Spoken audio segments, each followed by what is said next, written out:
Welcome back to Soilsage Chronicles, where we don't just garden, we learn from the land, listen to it, and work with nature instead of against it.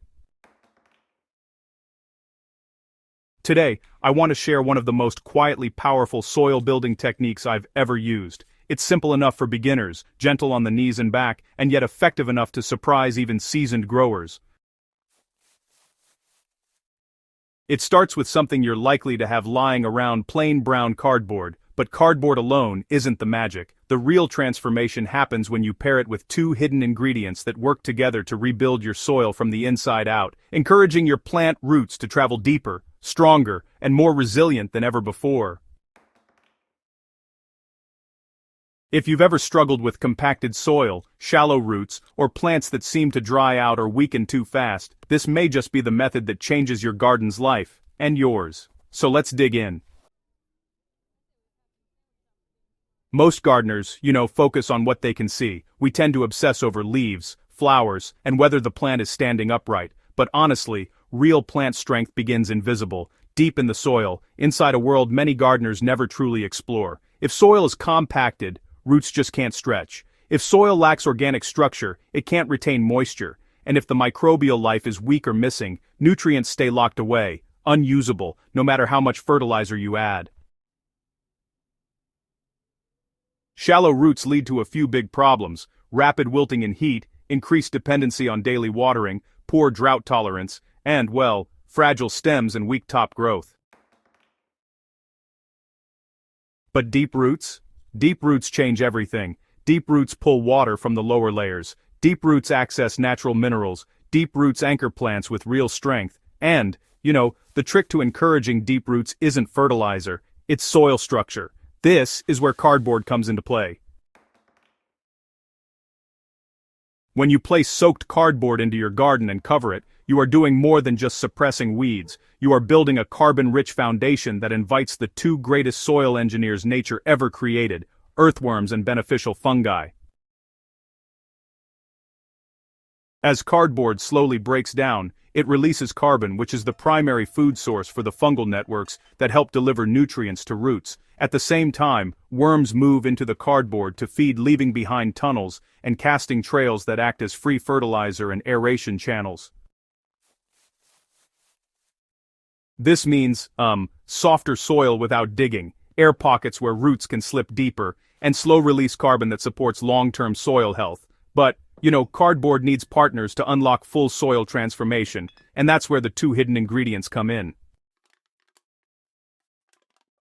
Hidden ingredient number 1, biochar, the soil's memory and storage system. Biochar is charcoal that has been superheated without oxygen, leaving behind a material full of microscopic pores. Think of it as a sponge of tiny cave systems. These pores can store water, minerals, microbes, and organic compounds, protecting them from being washed away. However, biochar by itself is empty. If you put it straight into your garden, it will temporarily steal nitrogen as it tries to fill itself, so we charge it first. To activate biochar, soak it in something alive: a compost tea, worm casting tea, or compost mixed with water. Let it sit, even for 1 to 3 days. During this time, beneficial microbes and nutrients move into the pores. Now the biochar becomes a lifelong microbial home, a memory structure that stores fertility and moisture year after year. Once charged, biochar improves your soil by holding up to 5 times its weight in water, preventing nutrients from leaching away, giving microbes protected, stable housing, and creating lasting soil structure that doesn't break down. And you only need to add it once every few years. It stays in the soil for centuries. Hidden ingredient number 2 is cornmeal. It's actually microbe fuel for a living soil network. Cornmeal may look humble and simple, but it plays a powerful role in building soil life. When you add it to the ground, cornmeal feeds beneficial fungal communities, specifically the kinds that connect plant roots to soil nutrients. These fungal strains help increase nutrient uptake. They also improve root signaling and the direction in which roots grow. Plus, they protect roots from pathogenic fungi and break down organic material into forms plants can actually use. Cornmeal doesn't directly feed your plants, it feeds the soil life that in turn feeds your plants. This is a crucial distinction that honestly, many gardeners overlook. Once your soil has an active fungal network, your plants don't just survive, they thrive. Now, let's put this into action. First, choose a planting area. It can be a new bed or even an existing one. Go ahead and soak your cardboard first. This makes it flexible and, well, inviting to worms. Lay the cardboard directly on the soil. Don't remove grass or old weeds. Just let the cardboard smother them naturally. Next, make planting holes by cutting or tearing gaps in the cardboard. This is where your plants will sit. Alright, so next, you'll want to mix your two hidden ingredients together. That's 2 parts charged biochar to 1 part cornmeal. Once you've got that blended, just place a handful of this mixture into each planting hole before adding your plant and backfilling with soil. It's a simple step, but it really makes a difference. Over the next several weeks and months, something pretty amazing happens. Worms start eating the cardboard and pull nutrients deeper into the soil. The cornmeal feeds the soil fungi, while the biochar stores and distributes moisture and nutrients. Meanwhile, roots expand deeper into those soft, aerated soil layers. The transformation begins quietly, and then, all of a sudden, you'll really start to see the difference. Before long, you'll notice, some pretty remarkable changes. Your plants wilt less on those hot days, and your watering schedule just kind of stretches out naturally. Stems thicken up and stand stronger. Leaves deepen in color with, a richer green and a nice gloss. Growth becomes sturdier instead of spindly.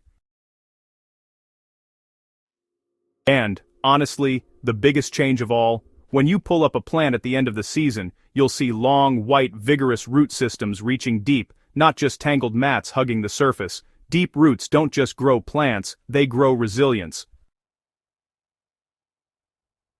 Gardening shouldn't be a battle. It shouldn't require endless fertilizer schedules, constant watering, or fighting nature to produce food or beauty. This method works because it imitates how forests and meadows build soil naturally, layering carbon, feeding microbes, letting worms do the work, and allowing roots to grow with freedom. No tilling, no chemicals, no backbreaking labor, just quiet partnership with the land. And the land responds like it always does, with abundance.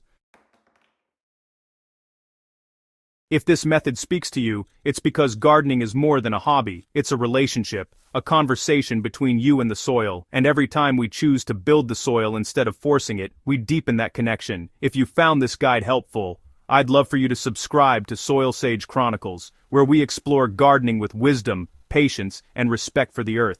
Share this with a gardener who needs encouragement today, because sometimes, the smallest changes bring the deepest growth. See you in the next story from the soil.